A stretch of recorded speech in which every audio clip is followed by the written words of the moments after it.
This is Johnny Dosco. Stay tuned for another Scoresheet podcast. Holy Kadelka! Hello, and welcome to another Scoresheet podcast. Today we have with us the senior editor for Rotowire.com, Jeff Erickson. Jeff, how are you today? Jeff, I'm doing great. Happy to be talking baseball. Super Bowl's over, so it's all baseball now. It's great.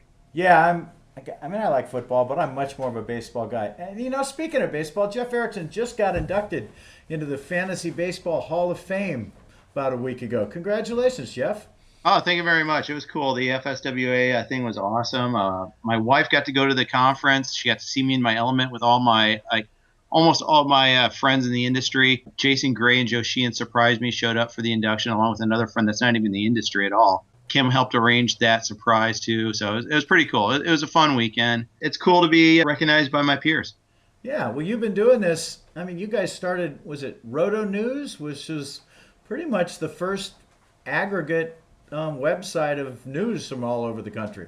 Yeah, we started that in 1997. Peter Schenke, myself, and a guy named Herb Ilk who built the back end, all the tech stuff, which makes our site as strong as it is. He's the guy that never gets the credit. So, but we're all still together, and we've added a couple other partners, and all the principals have been together for a really long time.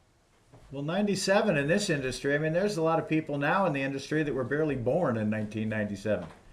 Yeah, and I feel like, it's kind of surreal to have a Hall of Fame induction when I feel like my career is only halfway over. But besides that, it was awesome. It was really cool. I'm feeling all the love from the industry. It's really cool. Yeah. Well, Rotowire is, like I said, you guys have been around with the first ones. And, I know whenever I'm sitting there about to draft a guy, it takes about 2 seconds to punch his name into the Rotowire site and make sure he didn't break his leg in the last 24 hours or, got traded to Colorado and he's a pitcher or something like that, along with just, general information and stats and projected stats, all sorts of things.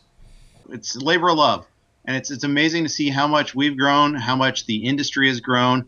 It's at one point in time, we had to explain what fantasy was and what we're doing, and you can make a living doing that, to the point now where like, oh yeah, I know, either they play in leagues or they know somebody that plays in leagues of some format and some sport. Yeah, I remember we started in, 1987, even longer ago, and the first page of our brochure basically was an explanation of what fantasy baseball was. And then we finally went into page 2 saying why we had a different game than most. But yeah, we no longer have to do that. I mean, you can tell people's wives what you do, and they know now. It's not a little niche market anymore. Yeah, my dad no longer asks me if I'm going to keep my law degree up to date and see if that ever have that as a fallback. We're good.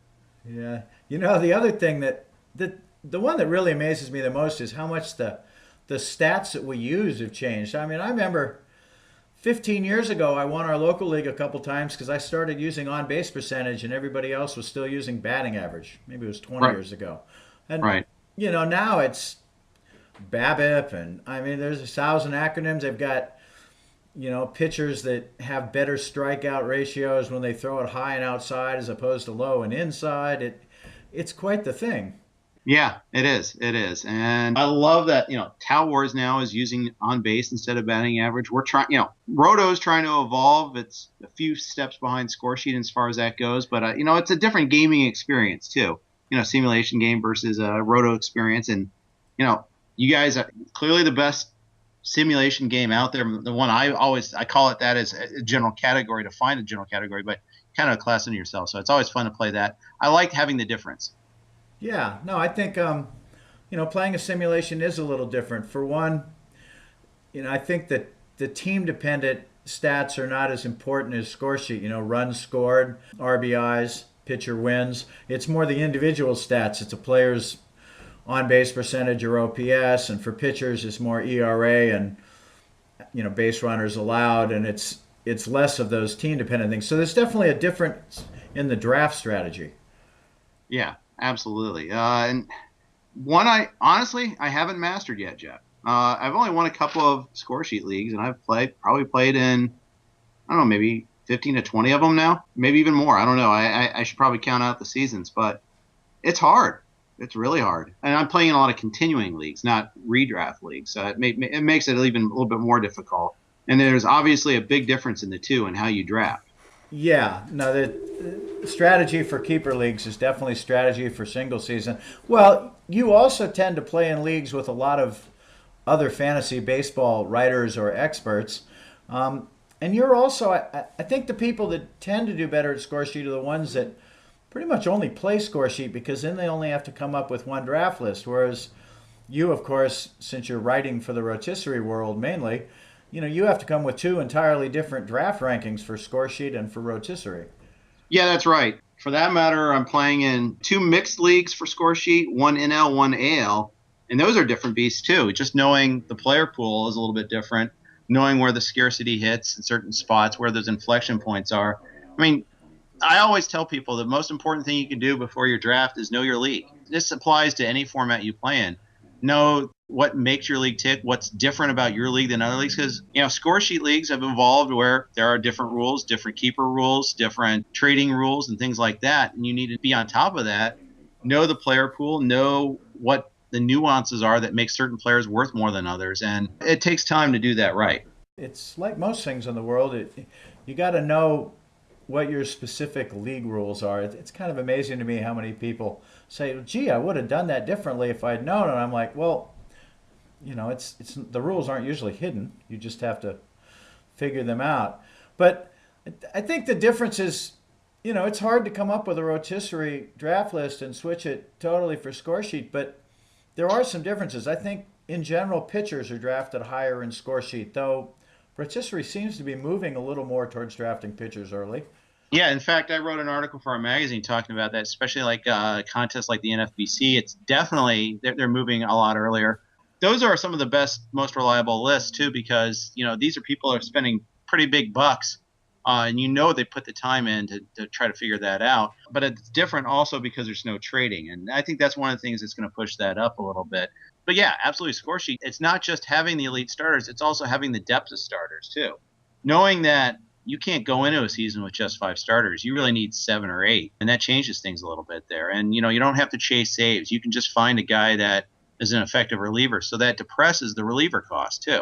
Yeah, I think actually relievers are probably the single biggest difference in Scoresheet and rotisserie as far as draft strategies and importance of players. Because in rotisserie, well, at least until recently when guys started getting huge strikeout totals in only 70 innings. But before that, middle relievers used to have very little value in rotisserie, whereas in Scoresheet, especially now that starters generally come out of the game after 6 innings, you absolutely have to have a guy to pitch the 7th and 8th inning. You can't just have a dominant closer pitching the 9th because you won't get to the 9th with a lead because you'll give it up on the 7th and 8th.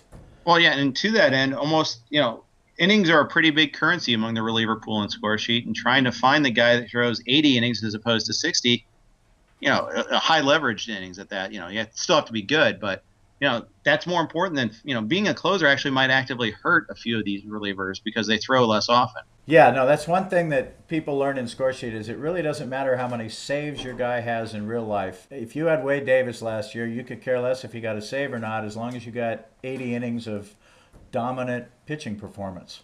Right, and there's a handful of those guys. Brad Boxberger was awesome. There's a few more, and those guys are more valuable than some of the good closers. Now, the elite closers still, Chapman, Kimbrel, Holland, they're still so good that you don't care as much about the innings difference. No, but the average mediocre closer that's only closing because he's on a major league team without one of those dominant guys, you're right, he's not particularly valuable in Scoresheet, whereas in rotisserie, which is, a counting game, those saves, doesn't really matter if he has a shaky save or a good save. As long as he gets a save, you're happy. Right. And you also don't have to chase stolen bases, too, and that's the other thing. Yeah, having a guy with speed is good, but you don't want a guy, Billy Hamilton is certainly worth a lot less in Scoresheet than he is in Roto because he got caught so many times, too. And he provides so little on base, no power. Actually, the 6 homers he had last year was actually more than we expected out of him. But point remains, his value, D. Gordon, are worth a lot less in a Scoresheet. And I would argue that they're worth a lot less to their real major league teams than they are in rotisserie. I mean, Billy Hamilton, if I'm a Cincinnati Red fan and he's batting leadoff for me, I'm pretty unhappy. And I am a Cincinnati Red fan, and I am pretty unhappy. Yeah. When you go from Shin-Soo Choo to Billy Hamilton, you see the drop in runs scored, and of course, Joey Votto being hurt most of the year. You take away so much on base from that team. Yeah, it's going to hurt them. So they have breakout seasons from Todd Frazier and Devin Mazzaraco, and they're just absolutely wasted because there's not a whole lot around them there. And Jay Bruce had a miserable year too. That doesn't help. But you look at the Reds, and their big question is, well, who do you put at leadoff instead? They are full of non-on-base guys. I mean, Votto really, in a way, could be their best possible leadoff guy. And that speaks volumes that they don't have alternatives. There's a couple teams in Major League Baseball that just keep trading or signing guys that have lousy on-base percentages because they might hit a home run once in a while. You know, an empty base home run is one run. It's great, but it's sure not a 3-run homer. Right. Yeah. Speaking of the Reds, because I've had Jay Bruce on my local keeper league team forever, so he's one of my most favorite guys. But I was talking to Doug Dennis down at that Arizona thing, who's a big Cincinnati kind of local guy, and he just thinks that Bruce is not going to be able to adjust to the fact they're doing all that fielding switching on him, putting 3 guys over there in right field. He thinks he's just too stubborn and he's going to suffer the rest of his career. Well, there's a whole cast of left-hand hitters that are getting hurt by the shift. Brian McCann, Mark Teixeira, Chris Davis. Bruce is definitely one of them. And I agree. I think his baseline is lower now. His baseline used to be about a 255, 260 hitter. I think it's a 240, 245 hitter now with a lower floor and a lower ceiling that goes along with that. That's just baseball the way we play it right now. And I think maybe you change the mounds or something. Maybe you do something else to give the hitters another advantage. I think outlawing the shift is just a god-awful idea. I hate seeing the whole notion of taking away from innovation. I think it affects certain hitters, but as a whole in baseball, I don't think it's been that pronounced effect. I think the bigger effect is having millions of pitchers that throw 95 miles an hour. You mentioned earlier how starting pitchers aren't going deep into games. Well, it's because every team's got 3 or 4 guys in the bullpen that throws 95.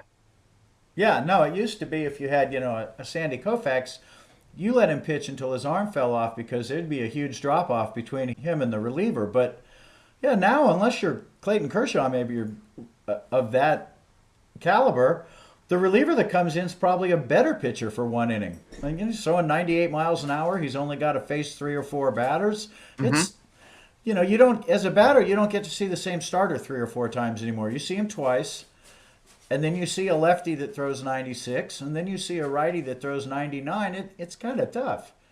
Yep. It's a specialized skill, and it's really difficult. So what do we the question is, how can we use that to our best advantage in Scoresheet? I mean, I think to find the specialists that go to counteract that, find the guys that have great splits and try to leverage that as best you can. Now, the problem is you can't control the sim. You can say when you want pinch hitters and all that, but you don't have complete control. Sometimes, you see generic left-hander on the mound. Okay, switch when you may not necessarily wanted that, when you know that the other guy's got another better lefty later on. But at the same time, you can control it for a little bit. And the multiplicity of options that you have, and the fact that you have bigger rosters than major league rosters allows for a little bit of that. Yeah, I think that platooning players in Scoresheet is one of those things that, not enough even long-term Scoresheet players do, but certainly not very many newer Scoresheet guys do. I mean, you can build at a lot of positions a very good hitter if you have a left-handed hitter and a right-handed hitter playing second base. Even, that might be better than having one of the top second basemen that you have to play every day. Right. Yeah, I think platooning and I think you've got to get a couple of the Wade Davis types in your team these days to compete, or you're just giving up too much of an advantage to the teams that you're competing with. Exactly. I do think that's a lesson that I've read and heard, and it sometimes still you need to sink in, that there are very few players that don't need to be platooned, or certainly buried in the lineup otherwise if you are on the bad side of platoon split. Lineup construction's one I haven't mastered yet. I know some people really buy into doing like alternating lefty-righty if possible. How much do you buy into that? I like the alternating lefty-righty. I also think that it's almost unheard of for me to have a left-handed batter bat higher than 6th in the lineup versus left-handed starting pitchers, because the platoon splits for almost all left-handed batters are so bad against left-handed pitchers. So there's a couple guys out there, but for the most part, even if I have a really good left-handed batter, I bat him 6th or 7th. I don't bat him. You don't have the ego problem you do in real life, where for years I had to bat Ryan Howard 4th in Philadelphia because he would have gone nuts if they batted him seventh, even though he was even in his prime hitting 200 or less against left-handed pitchers. Right, exactly. That's a great example. And then there's plenty of other better hitters in terms of like the batting skill, not necessarily power, but that still need to be platooned that don't get accounted for that way. And it's a hard lesson to learn. It's kind of counterintuitive. Yeah, but the fact is in Scoresheet, you're usually playing against people that are pretty good players. It's not a free Yahoo league where some 9-year-old signs up under his dad's name or something. The guys you're Right. playing with are paying money for a team, and so obviously people like free more. But one benefit of that is if you're paying money, you're paying attention, and so the level of competition is usually pretty high. Yeah, certainly that's the case in the leagues I play in, that I'm playing against some skilled players. One, the thing is, like, we can advise, like with pitchers, try to go beyond ERA, look at strikeout rate, look at this, but they're all looking at that too. In fact, they probably know it better than you do. And so where do you find that pocket of inefficiency? Are we at that level where you can't gain an information gap over somebody? I mean, sometimes I feel that way. Well, it is a lot easier. I mean, like your site and various other places out there on the web.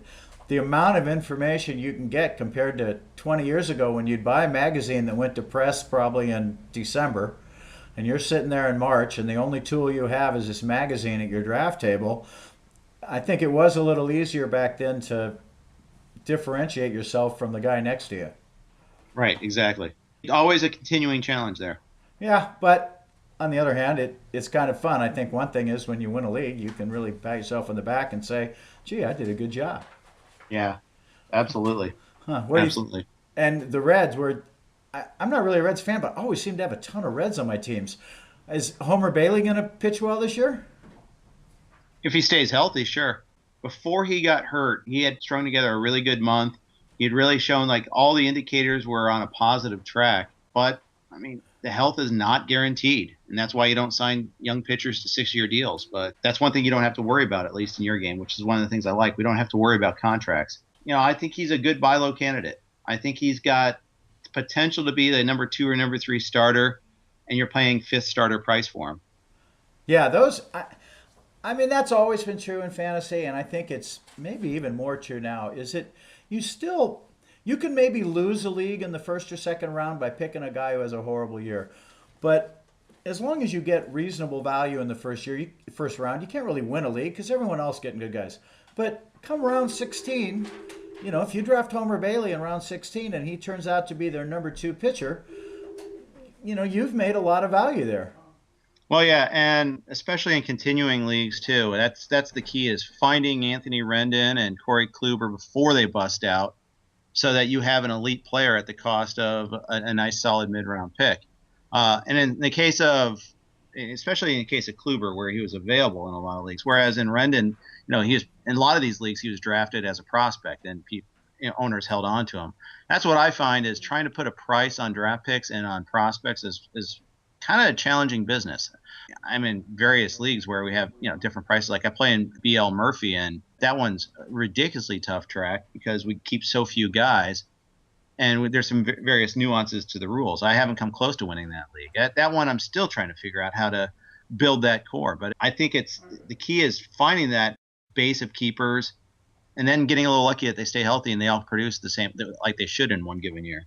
Yeah, I mean, there is, no matter how much you study, there is that element of injury luck, I think, because you just, some guys you kind of know are going to get hurt. But most guys, Jose Hernandez, I mean, you throw your arm out, and out of nowhere you got this young pitcher you're counting on to be your stud for the next 8 years. Has Tommy John surgery, you lose him for a year or even 2 years. Yep, exactly. Well, folks, like I said, Rotowire.com they have a ton of information for free. They have more in-depth information. You can pay to be a subscriber. If you want to go there, you will get a lot of information. And Jeff, been great talking to you. As always, Jeff, thanks for having me. Great to talk to you, and we'll talk to you on my show this week as well. We will. Thanks very much. All right.